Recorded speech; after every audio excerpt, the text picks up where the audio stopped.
NFTs, non-fungible tokens. Now, this is going to be a very interesting section because this section is the section that has brought in lots of people who are not in crypto before, right? Non-fungible tokens, NFTs. What are they? How can you understand them? So what helped me understand NFTs and the value in them, because before I wasn't really quite a believer in them until this year, but what helped me understand them is if you understand fashion, if you understand art and how it can have value, you will get NFTs. All right, so let's first begin with fashion, right? Why is fashion fashionable? Right, because it's unique, right? So for example, why are Michael Jordan shoes worth a lot of money, right? Because I mean, they cost the same as other shoes. One, it's the branding, it's the pedigree of Michael Jordan, it's a status symbol, right? People want to be like Mike, but also it's scarce, right? Or like take designer brands, like why are brands like Gucci, Louis Vuitton, and others worth a lot more? So for example, like why is a Louis Vuitton bag, whatever, 5 or 10 times more than a regular bag? Yes, there's a brand appeal to it as well, but there are other factors. All right, so other factors include things such as, let me see how to best explain this. I would say that it's the scarcity, right? So for example, best case an example is a Rolls Royce, right? A car I bought thanks to Helium and Matic, right? Why is a Rolls Royce worth a lot of money versus a Toyota? One is the quality, right? The quality of time invested in the materials and parts, right? First of all, better parts, superior parts, but also the quality, right? It takes 6 months to build a Rolls Royce and 13 hours to build a Toyota, right? But as a result of that, Rolls Royce is very scarce. There are very few, every Rolls Royce is custom made. All right, you can go and get a Toyota on a lot just like that. A Rolls Royce, you can't buy new on the lot. It has to be custom made. The ones on the lot that you buy that are used, they're also custom made, right? It's the effort and the scarcity of that car that makes its value go up, right? If you understand, for example, baseball cards or trading cards, right? Like, or even like Pokemon cards, right? For those who played Pokemon, why was a Charizard worth so much, right? Because it was rare, right? And you have to get it and evolve it into all these other different Charizard names, right? And that rarity gives it value, right? If you had like a Babe Ruth baseball card that was signed by Babe Ruth, that's scarce, right? Or if you had a Michael Jordan, if you take a rookie trading card for Michael Jordan, let's say there are 100,000 made globally, and you had one of 100,000. Yeah, not worth much. But let's say you had that rookie card signed by Michael Jordan with his autograph. Let's say you went to a basketball game with the Bulls and he signed it for you. And it can be verified that that is his authentic signature. That basketball card is not just one of 100,000 anymore. It's now one of how many are actually signed. Let's say he only signed like 10 basketball cards his rookie year or in his lifetime. So now it's one of 10. So now 10 out of 10,000, 10 out of 100,000. I mean, that is a very rare basketball card now, right? And putting that in percentage terms, that is 1 out of 10,000, whatever percentage that is. So 0.01%, right? So that is a very rare basketball card, right? That's what NFTs are, right? Now take the same thing with art, right? Why is the Mona Lisa the Mona Lisa? Because the Mona Lisa was a very transforming art piece and alt culture. I'll say in culture and history in general, right? In the way that it was made, it was very innovative. It was first of a category in terms of how it was made, how it was painted, even though I'm not an art expert. But then the whole world has kind of agreed upon conceptually, all right, that this is something unique, that has value, that's transformational. And we know there's only one of one, and it's in this museum, right? So with it being in this museum in Europe, wherever, right? Yes, I can go and take a picture of a Mona Lisa and frame it, or I can go and print out a Mona Lisa on my photo printer and hang it in my building, in my condo. But the whole world knows I don't have the Mona Lisa, right?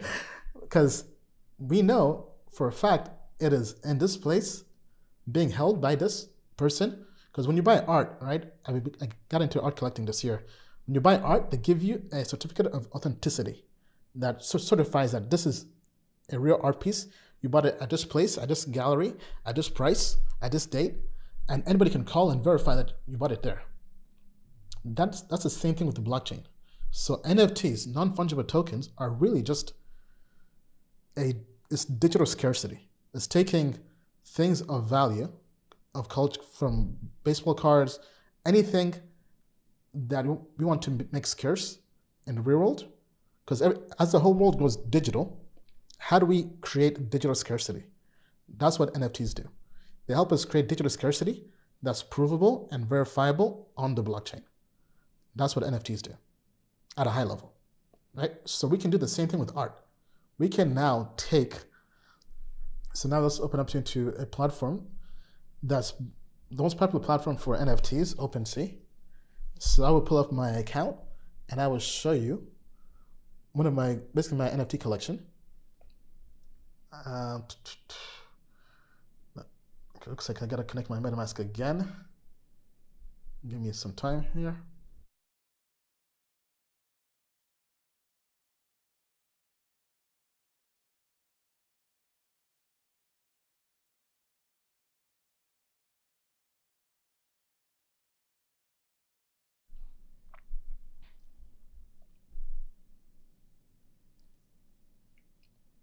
Okay, all right, why is this not? All right, give me 1 second here, guys.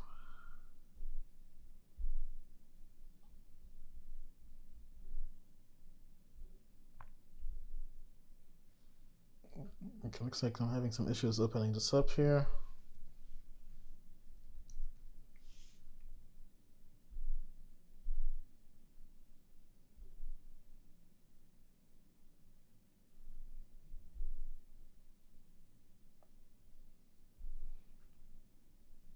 All right, so for example, this is my Bored Ape, right? Bored Ape Yacht Clubs.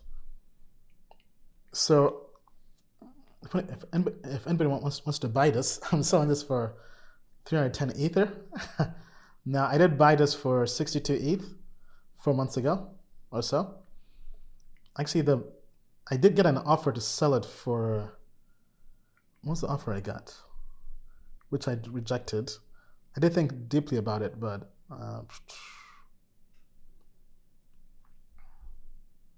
I filter by. But anyway, I'll cover that at a different time. But anyway,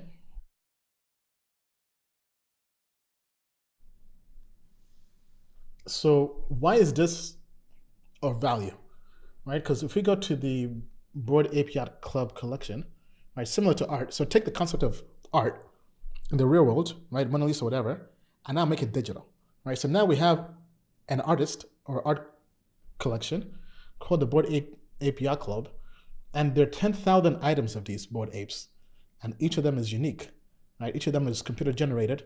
This is called generative art, right? But with each that is unique, right? Because you have different traits, different combinations, different mixes, but they all have the same theme, kind of like trading cards. But similar to trading cards, you have some trading cards that are more rare, right? If you take, like, for example, like cards for poker, right? Like it's a lot rare to get a royal flush, for example, right?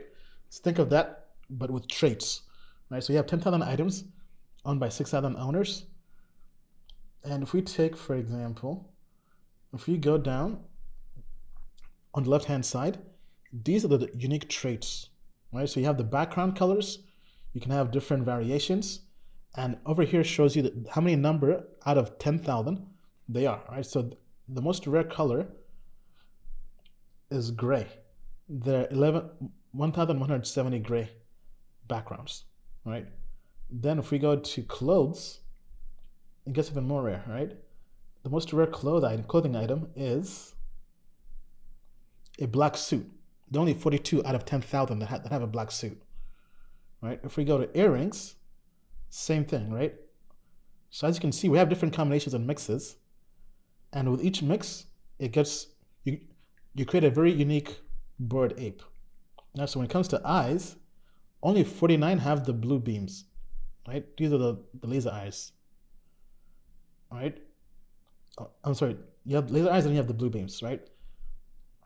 So you're basically creating a trading card, right? At least for these Bored Ape NFTs, right? Then you have the fur, right? So skipping all that and going back to my Bored Ape, right? If you go down here to properties, it shows you the rarity of each trait you have for your Bored Ape, right? So my Bored Ape has the following properties. The background color is yellow. Only 13% have this trait. The lab coat, only 1% of Bored Apes out of 10,000 have this trait. And only 1% have the earring. And 1% have the bored, unshaven look, right? So all this creates this very unique Bored Ape, right? That could have value or does have value, right? Similar to art and fashion, it is subjective. There's a market to it. But the reason why this is of value now is all this is being stored on the blockchain, right? So yes, somebody can just copy and paste this and print it out and say they own this Bored Ape, but not really, right? Because we can physically go to this collection on the blockchain and check that I actually own this. Just like I can print out the Mona Lisa and hang it here, but the whole world knows the actual certificate of authenticity is held by this museum in Europe, all right, by the actual artist, right? So it's taking that same scarcity in the real world, making it digital and provable through the blockchain. I think of it as kind of having a barcode of, basically a barcode that only you have a serial number, right? In the sense that, have you ever signed a DocuSign document, right? Why is that used in the code of record? Because they can, when you sign it, they have your location, they have the barcode and the numbers and everything, right? It's the same thing, but being put on the blockchain with art. We have digital proof of ownership and scarcity. That's what NFTs bring. So how do we invest in NFTs, right? You basically have two categories for NFTs. You have basically, actually they have several categories, but the way I view it is this. You have blue chips and you have everything else. Blue chips are, I define blue chips as art pieces that are great investment pieces that will be around for the long term, right? I take blue chip comes from art, right? From investing in art and collecting art. You have blue chip pieces where these are artists that the whole world has agreed upon are great artists, right? For example, like Picasso, right? Whether you're in Europe, Asia, Africa, South America, everybody knows Picasso is Picasso. They know he's amazing, right? They know he's a legend, basically, right? So now, how do we bring this and migrate this over to crypto and the digital world? How do we have blue chip pieces? And blue chip pieces can be defined as, in my opinion, art pieces or collections that are first of a category. They're trendsetters, they're innovative. Imagine 20, 30 years down the road, we have an NFT museum, a digital museum. Which art pieces will be in that museum and why, right? If an art piece is just a copycat, it will not be in that museum. If an art piece is innovative and trend-setting, it will be in the museum, right? So for example, the first NFTs ever, right? They'll be in that museum.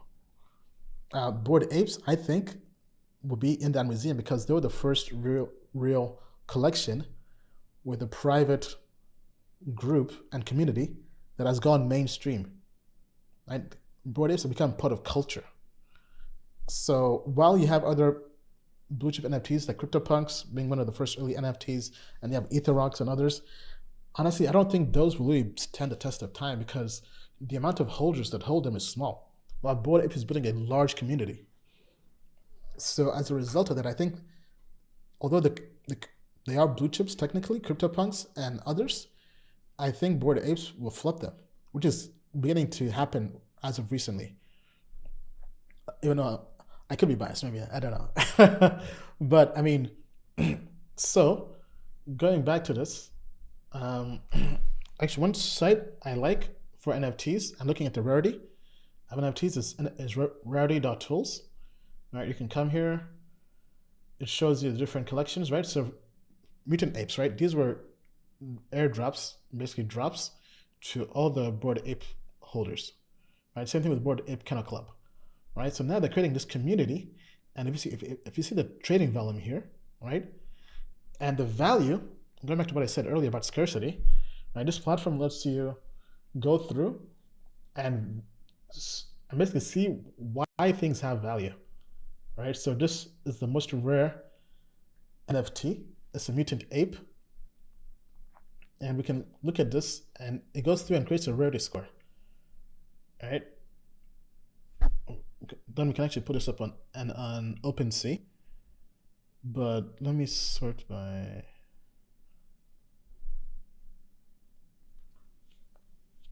So this takes the last sell price for any NFT that had this trait, right? So looking at this, let me sort by category. Right, so basically, let's say that any Bored Ape NFT that had these traits, so in this case is no background, right? This would, okay, this is not the best example. Let me pick a different one. Let me pick the actual Bored Apes. As I bounce back over here. Yeah, so this is one of one. Out of all the mutant apes, only one has this mega radioactive.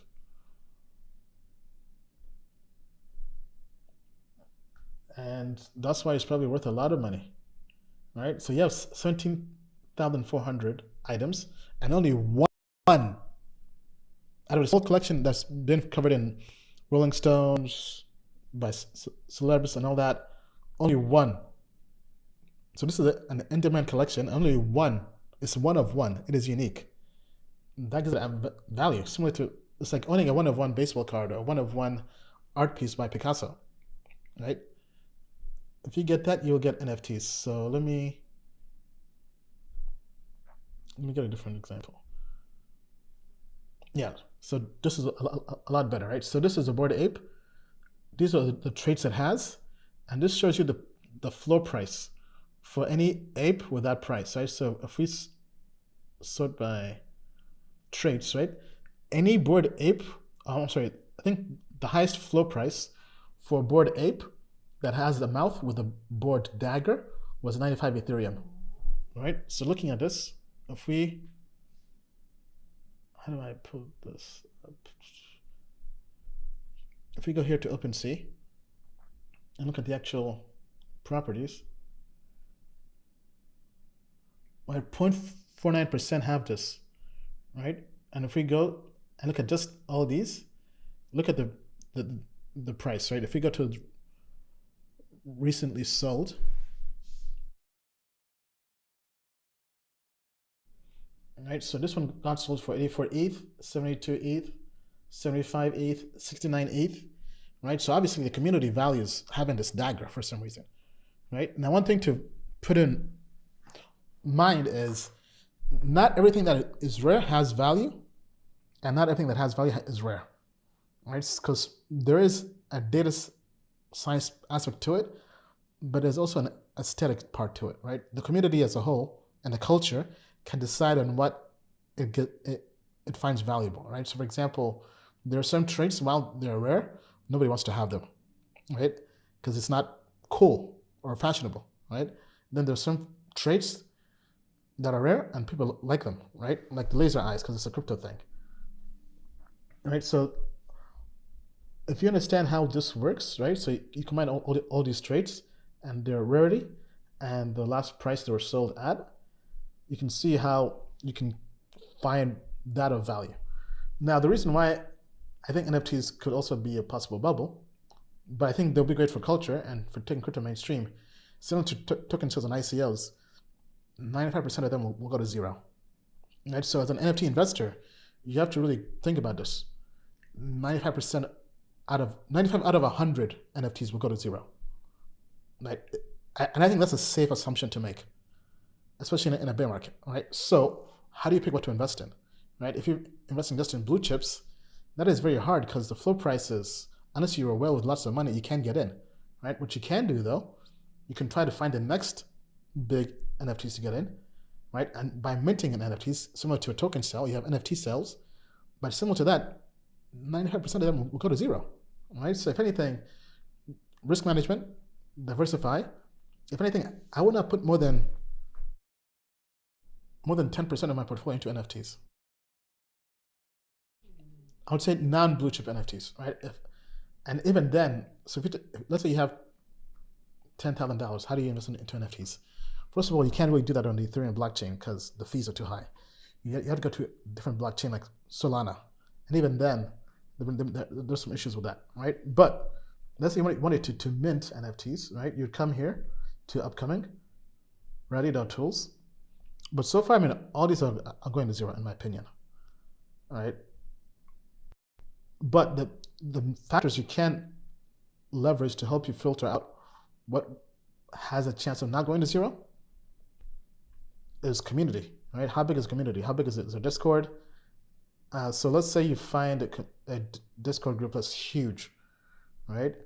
And there's lots of community involvement. Let's say it has 50,000, 100,000 people in the community in Discord, right?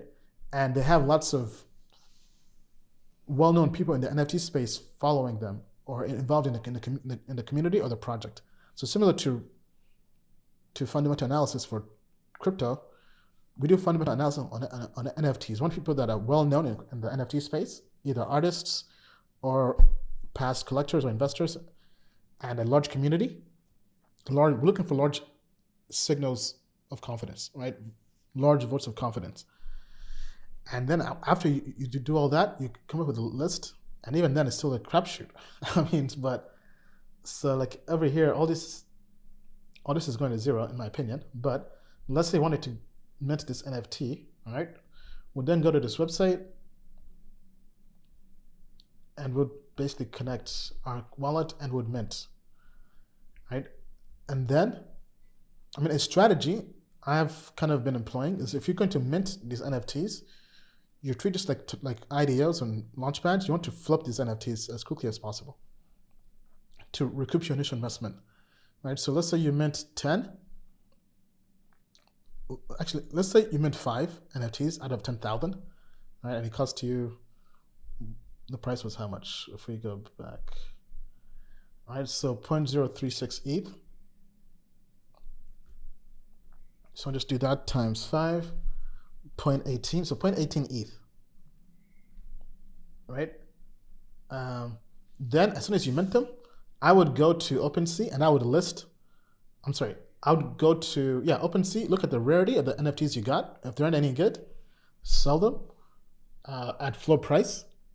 Because kind of like with VC investing where you buy 10 NFTs and you make 10 investments and you expect one to return the whole portfolio and then do a 10x after that. It's the same strategy with NFTs, right? So my strategy would be to mint 5 to 10 NFTs, expect, let's say 10, right? Mint 10 NFTs and expect that you're basically putting in 10 bets that one of them will be in the top 100 in terms of rarity.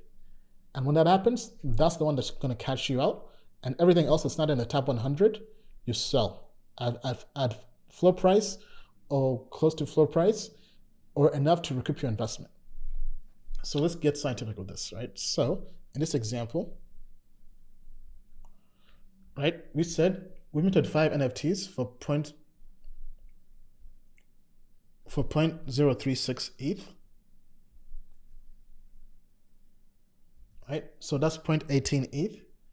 But let's say out of the, I'm sorry, I keep on messing up. We minted 10 NFTs, right, for a total of 0.36 ETH. But out of those, let's say we only keep 2. right? So that means divide by 8. I'm going to sell the other 8 at a minimum of 0.045 ETH, probably even round up to 0.5 ETH to add in fees and stuff to recoup my initial investment. So basically, I minted 10 NFTs. Only 2 out of 10 were good or worth holding. Let's say one was out of the 10,000. Let's say one was in top 100, and the other was top 250 or whatever. So the other 8, I would sell them to recoup my initial investment, and then those other 2, I would basically hold or sell at a higher price. Maybe second one I would sell for 5 or 10x. Maybe the other one is a real gem, and I hold that for the long term, right? But as you see, that strategy, I think is a more effective strategy than just blindly holding indefinitely, right? Whatever you buy, whether it does well or not, you want to recoup your initial investment as quickly as possible. And then if you have any good ones, you keep that for the long term, right? So in my case, my Bored Ape, although I didn't mint this, I bought this on OpenSea, and it had a pretty good rarity score, if I can. Okay, that is not it.